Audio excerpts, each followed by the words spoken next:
La pandèmia de la Covid-19 ha demostrat que la salut, l'economia i el medi ambient estan interrelacionats. La sortida de la crisi implica, per tant, abordar també els reptes associats amb l'emergència climàtica i la necessitat urgent de protegir el planeta.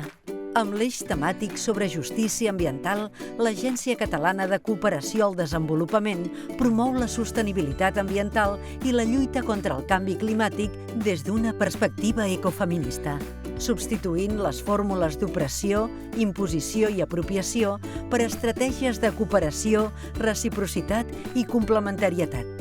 Aquesta aproximació respon a l'enfocament de gènere i basat en drets humans que vertebra la política de cooperació de la Generalitat de Catalunya.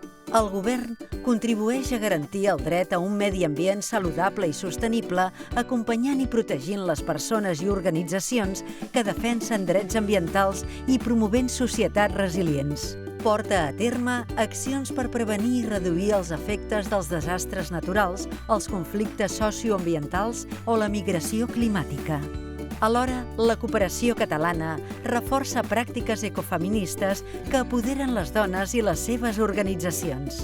També prioritza l'enfortiment de capacitats del sector de la cooperació en la temàtica ambiental, així com l'intercanvi d'experiències i les aliances entre lluites locals amb transcendència global. Finalment, la política pública de cooperació promou una ciutadania crítica i conscient de les repercussions de l'extracció no sostenible de recursos naturals. Les biblioteques, els cinemes, les sales de conferència o el carrer són espais idonis per remoure consciències i promoure canvis. Amb les nostres accions individuals i col·lectives, totes les persones podem contribuir a mitigar els efectes del canvi climàtic. El Govern de Catalunya s'alinea amb l'Agenda 2030 i els Objectius de Desenvolupament Sostenible per a contribuir a un planeta més just i equitatiu que posi la vida al centre i no deixi ningú enrere.